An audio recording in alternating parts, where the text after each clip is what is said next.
Hello and welcome to the channel. This is Sam trying to spin to win on Swift. If you're new, I hope I'll sweat and suffer enough today to earn your subscription. And if you're a returning viewer, it is great to see you again. Today's race is a bit of a brute. It is stage 5 of the SISU Tour, and to coincide with the real Tour de France facing a monster climbing day on the stage 13, we will be climbing on Swift as well, but more on the actual stage in just a moment. First, I wanted to quickly do a recap of the SISU Tour and where I stand in the general classification at the moment. Unlike the Tour de France, which has 19 stages, the SISU Tour has 7 stages, and you have, I believe, 3 days to do each stage, with around 4 races per day to ensure that all riders find a time that suits them as much as possible. You can race each stage as many times as you want, but it is your best time that matters. As you will see in the footage, I am currently in 21st place on the GC in category B, almost 8 minutes behind the leader. I am pretty happy with this, as it feels like, and granted, this is a very subjective opinion, this tour has brought in some very strong category B riders. Having said that, I must admit I'm not the biggest fan of the scoring system in the SISU Tour, as unless I'm mistaken, and I may very well be, you want to participate in the fastest race in each stage in order to get the best time possible. The fastest race is usually, although not always, the race with the most participants. From experience, the fastest race is usually the first possible time slot for each stage in the SISU Tour. However, if you can't make that time slot for whatever reason, then you're likely at a disadvantage to the people that were able to make it. I have to admit that I like the system that FRR, or Flamme Rouge Racing, adopted in their latest tour much better. There, you compete against the best rider in your category in each race and measure your time lost against them, rather than against the fastest rider in all possible races of that particular stage. I think that's a bit more fair overall. One thing I do really like about the SISU Tour, however, is that we have mass starts. That is, all categories go off together.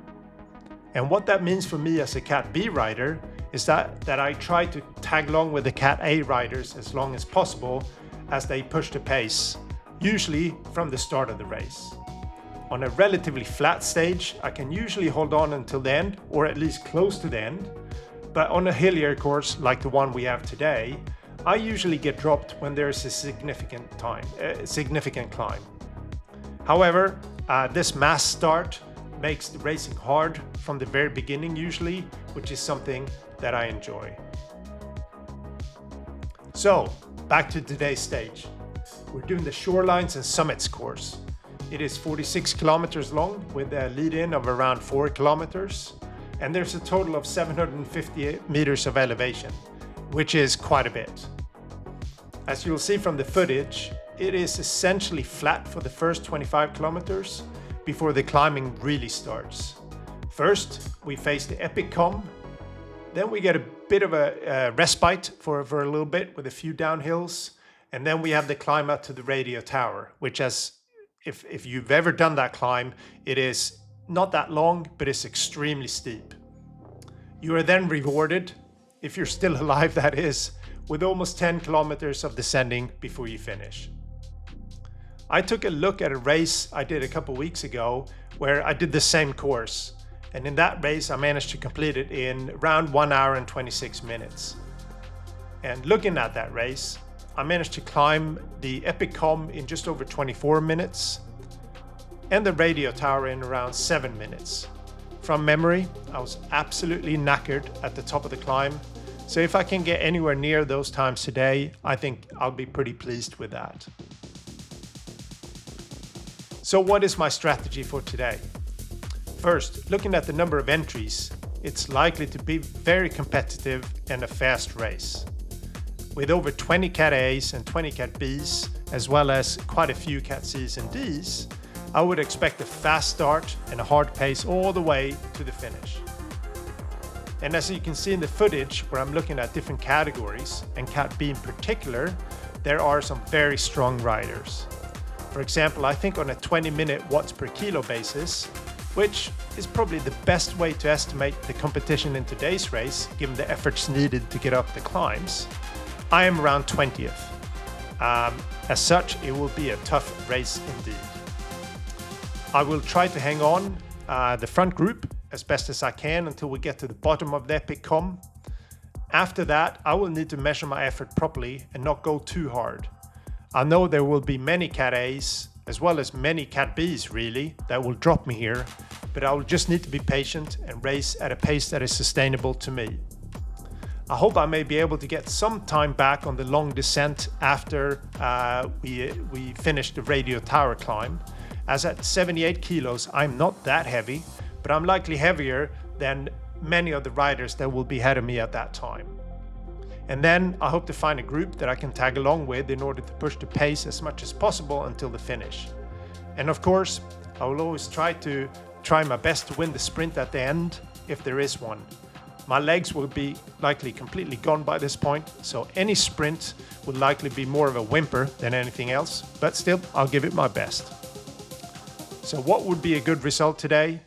Well, it would be nice to beat my previous time on this course from about a month ago. That's probably my A goal, if you will. And if I can finish in the top 20 in Cat B, I'd be pretty happy. If it was a flatter course, I would shoot for top 10, but on a quite hilly course with over 60 Cat Bs participating, with some very strong riders and good climbers, top 20 would not be too bad. As per usual, I've added chapter descriptions to the video so you can move to the sections of the race that is of interest to you. And I'll do some voiceovers as well at the important parts of the race. And now, it is time to see if we can spin to win. Let's get ready to rumble.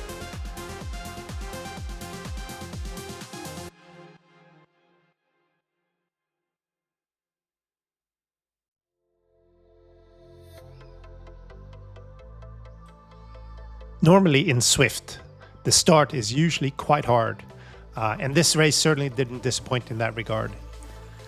I've actually skipped the video ahead here a few kilometers to show you that even after almost 5 minutes, it is still full gas. I'm even gesturing to the camera here, telling people to take it easy, but clearly nobody's listening to me. I thought it would be interesting to show you one of the intermediate sprints in a race like this. This is the Woodland sprint, and there are points available for the fastest sprint, or FTS as it's also known as. I personally don't care about the sprint points, but I still have to pay attention as the speed always creeps up in the peloton, and you have to put in a bit of a dig to ensure you stay with the group. I should point out that we're now almost 30 minutes into the race. My average watts so far is close to 280, and considering my FTP is just over 300 watts, yeah, some hard work has been put in already. And as you can see, I'm putting out decent watts here. In this case, this sprint, the Woodland sprint, is also followed by a small incline. I can see that on my minimap. And I know from experience that people will continue to push on these situations. So I have to maintain a relatively high power for a while here. This is part of the reason why the SISU races are hard work, as there are a number of these mini efforts usually required before you even get to the really hard sections of the race. For me, this is burning matches I would rather keep until later in the race. Poof! Ooh, there goes another one. Oh well.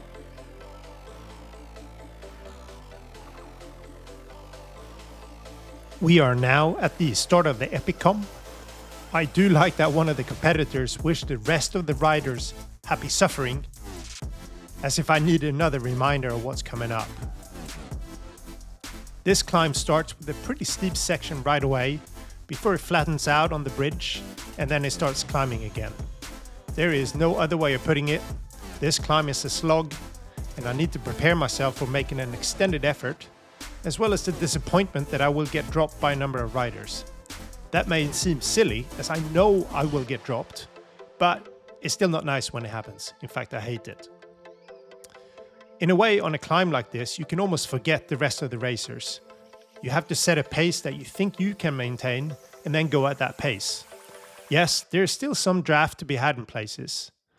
But if you absolutely burn all your matches in order to catch up to somebody to attempt to draft, you're going to be in for a long, long, long climb. In fact, I already started preparing for the climb a bit before. The front of the peloton was pushing quite hard, and I decided to slowly drop back in order not to burn any more matches by trying to stay with them for another kilometer or 500 meters or so before the start of the climb. So I settled in for around 25 minutes of pain. I will fast forward the clip a bit here so you can see what happens, and I'll slow it down again when I meet my friend Mr. Bushman. We will see a lot of each other through the rest of the race.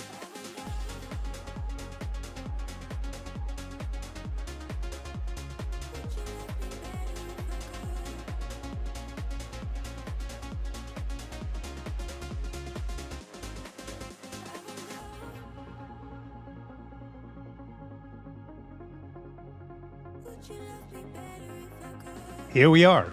Mr. Bushman is just passing me, and it will not be for the first time.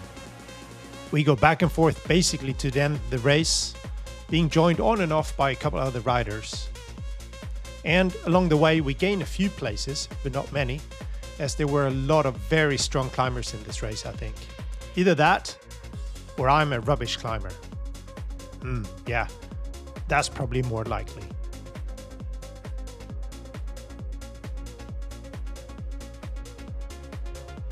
We rejoined the Paintrain, closing in on the top of the radio tower.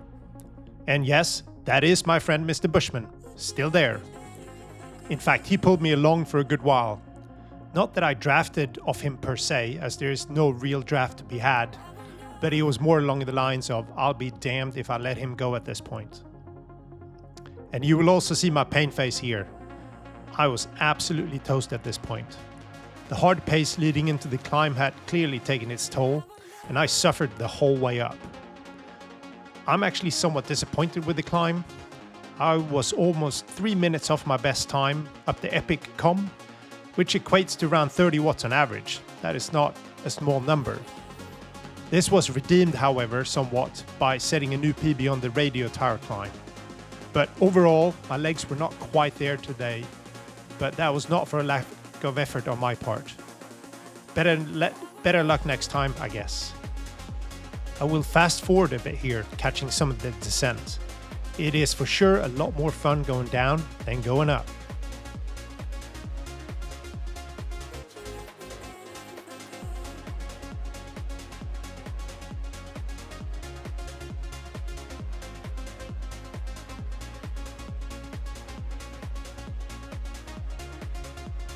We are now at the end of the race, with around 500 meters to go. My friend Mr. Bushman and I have been going back and forth again up until this point, and looking behind us, the next rider is some 10 seconds behind. As such, as we keep pedaling at least a little bit, he is unlikely to catch us at this point. Therefore, I decide just to draft and rest as much as I can. To be fair to Mr. Bushman, he keeps pedaling at a decent clip the whole time, giving me a free ride. We both start our sprint with around 200 meters to go, but as you can see, there is only one winner here. Mr. Bushman had much more left in the tank than me at the end. Chapeau to Mr. Bushman. So, finally, let's have a look at the results. On Swift Power, I finished 17th out of some 60 plus riders. And on Swift itself, I think I was 19th out of around 80 riders or so. And my finish time was 1 hour, 23 minutes and 31 seconds. So how did I compare to the goals I set at the start of the race?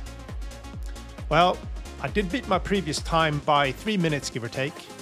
And I did finish in the top 20 in category B. And finally, I was the fastest 50 plus in the race, also known as the old fart category. So in a sense, I really should be pleased with the result. However, as mentioned previously, I didn't think I climbed that well today, and therefore I think I could have finished a bit higher. But you know what? I will take it. But Mr. Bushman, you should not expect any Christmas presents from me this year. That is for sure. Okay, that is the end of the video. I hope you enjoyed this sufferfest with me. Please like and subscribe. It helps a lot as I'm trying to build this little channel and hopefully get a community going. Surely there are some other old farts out there who want to watch and chat Swift with me. This is Sam trying to spin to win on Swift.